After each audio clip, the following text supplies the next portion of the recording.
राष्ट्रपति रामनाथ कोविंद ने राज्यपालों और उपराज्यपालों के 51वें सम्मेलन में कोविड योद्धाओं के योगदान की सराहना की।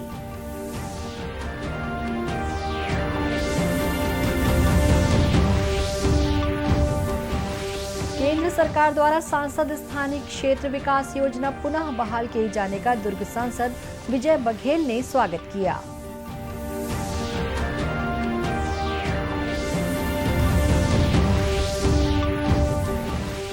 राष्ट्रीय टीकाकरण अभियान के अंतर्गत देश में अब तक 110 करोड़ 27 लाख से अधिक कोविड रोधी टीके लगाए गए।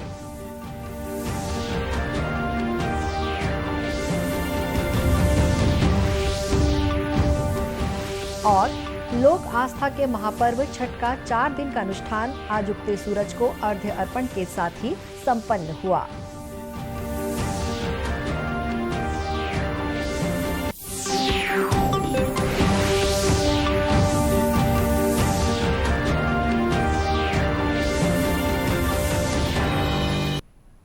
नमस्कार, आप देख रहे हैं दूरदर्शन समाचार। मैं हूं शुभ्रा भट्टाचार्य। अब समाचार विस्तार से।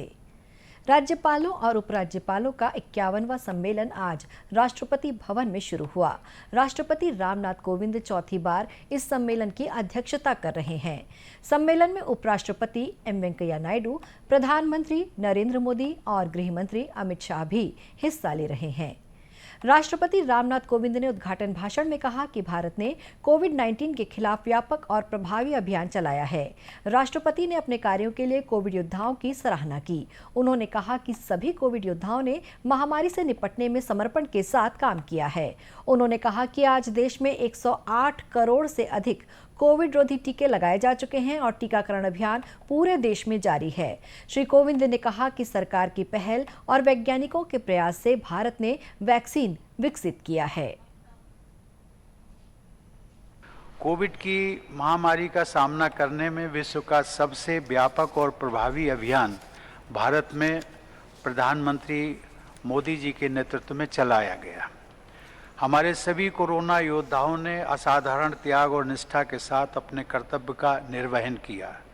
सरकार की अभूतपूर्व पहल एवं हमारे वैज्ञानिकों और उद्यमियों के प्रयासों के बल पर देश में वैक्सीन का विकास और विशाल पैमाने पर उत्पादन संभव हो सका है। आज 108 करोड़ से भी अधिक वैक्सीनेशन करके देशवासियों को महामारी से बचाने के अभियान में हम तेजी से आगे बढ़ रहे हैं। इसके साथ ही हम विश्व समुदाय की सहायता भी कर रहे हैं। भारत की वैक्सीन मैत्री पहल की सराहना विश्व स्तर पर हो रही है। गृह मंत्री अमित शाह ने स्वागत संबोधन में कहा कि ये सम्मेलन कोविड महामारी के कारण 2 वर्षों के बाद हो रहा है।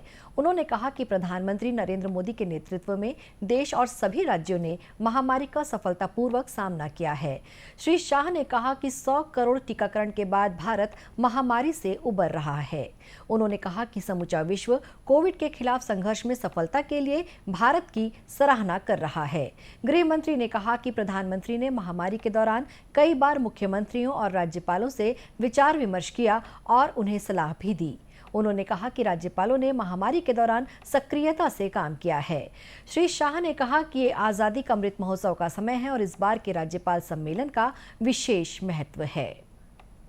केंद्र सरकार ने सांसद स्थानीय क्षेत्र विकास योजना पुनः बहाल कर दी है। कोरोना महामारी को देखते हुए केंद्र सरकार ने इस योजना को पिछले 2 साल से बंद कर रखा था ताकि इस राशि का इस्तेमाल कोरोना महामारी के दौरान किया जा सके।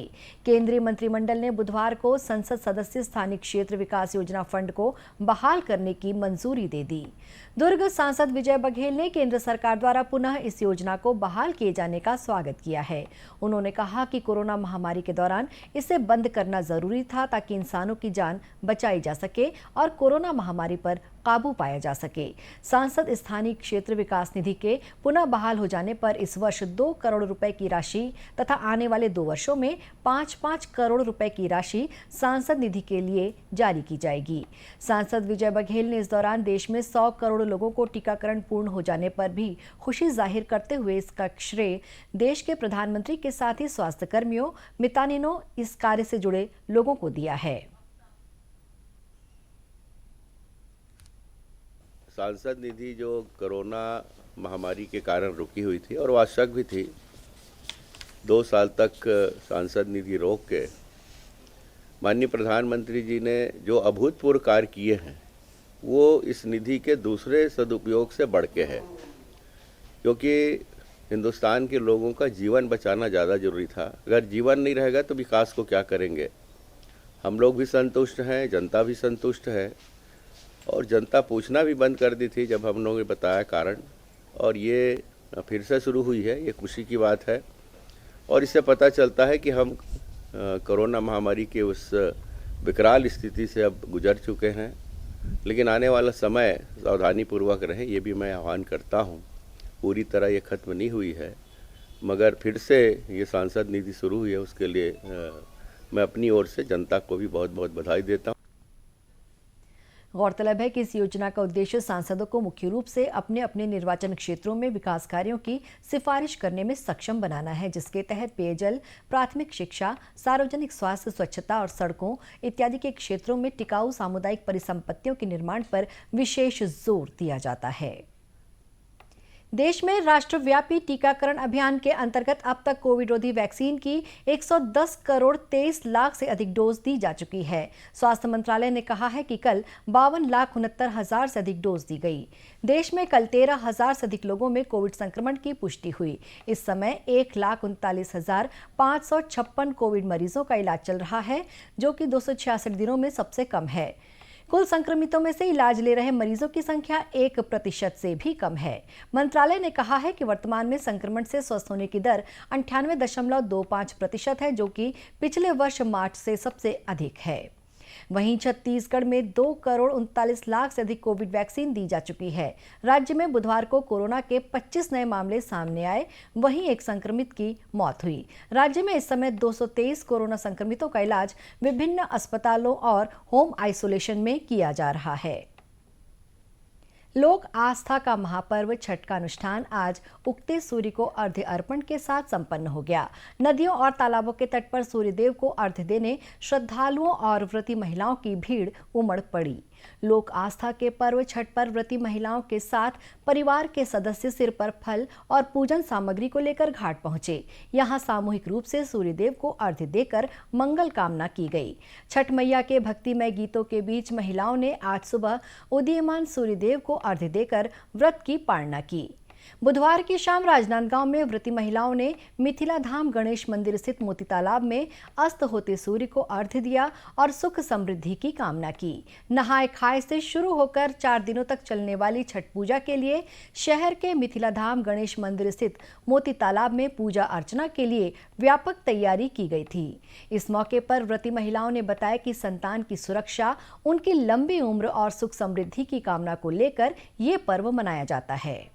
कार्तिक में चौथ के नहाय खाए होता है और पंचमी के लोहंडा और पहली आराध छठवीं के होता है और सप्तमी कल पारण हो जाएगा।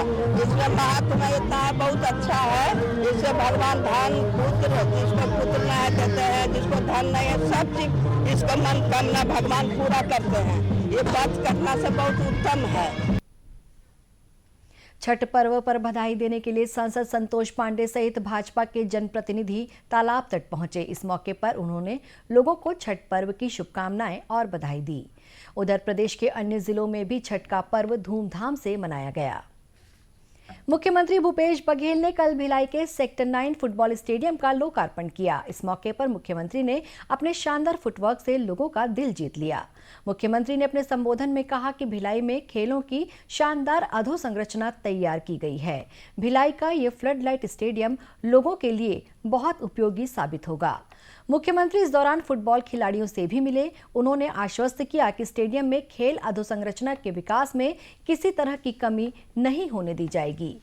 उल्लेखनीय है कि 71 लाख रुपए की लागत से ये फुटबॉल स्टेडियम बनाया गया है। स्टेडियम को अंतर्राष्ट्रीय स्तर का बनाने के लिए आर्टिफिशियल टर्फ ग्रास का उपयोग किया गया है। ग्राउंड में कुल 6 फ्लड लाइट पोल लगाए गए हैं। इसके साथ 84 LED लाइट भी लगाए गए हैं, जिससे रात में भी खेल का मजा लिया जा सके।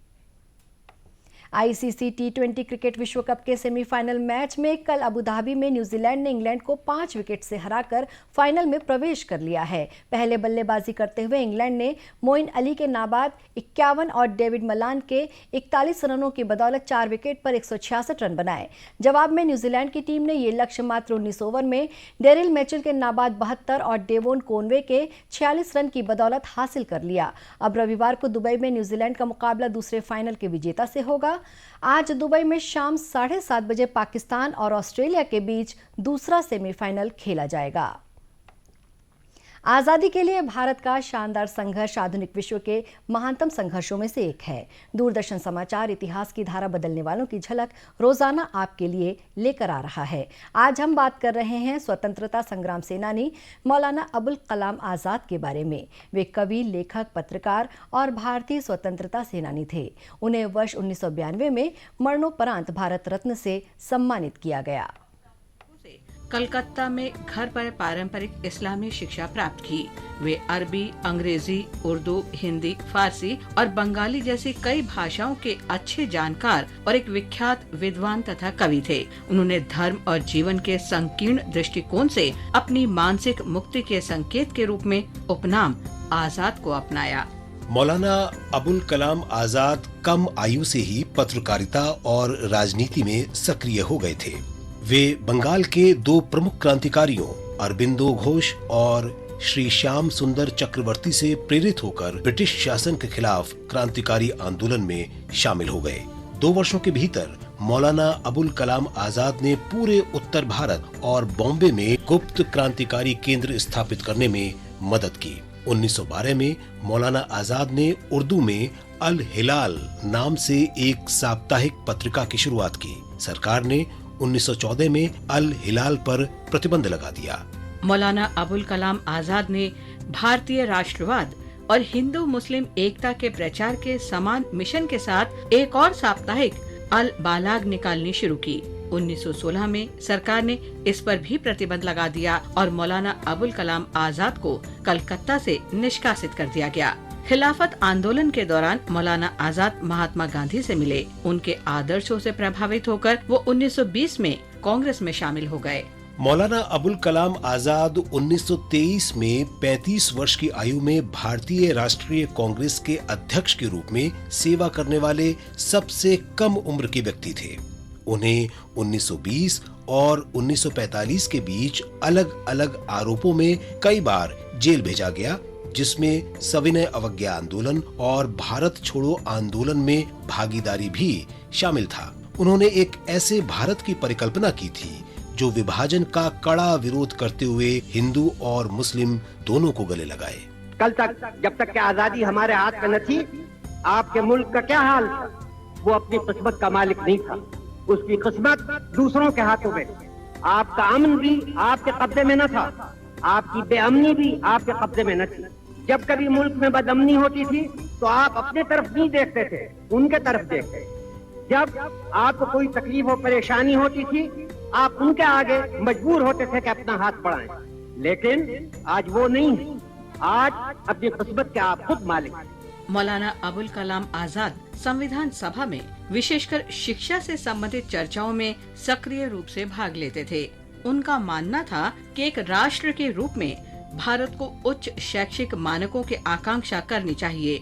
1947 से 1958 में अपनी मृत्यु तक देश के पहले शिक्षा मंत्री के रूप में उन्होंने 14 वर्ष की आयु तक के सभी बच्चों के लिए मुफ्त और अनिवार्य प्राथमिक शिक्षा की हिमायत की, क्योंकि उनका मानना था कि शिक्षा सभी नागरिकों का अधिकार है। अबुल कलाम आजाद ने अशिक्षित वयस्कों की शिक्षा के लिए वयस्क शिक्षा बोर्ड की स्थापना की।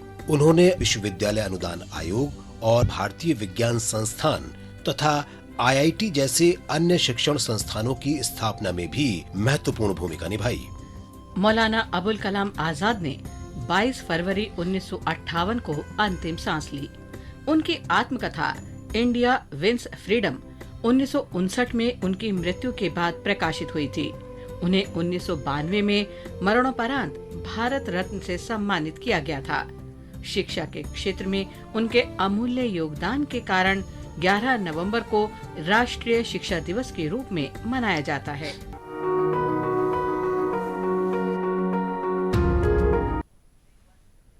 और इसी के साथ ये समाचार बुलेटिन समाप्त हुआ। नमस्कार।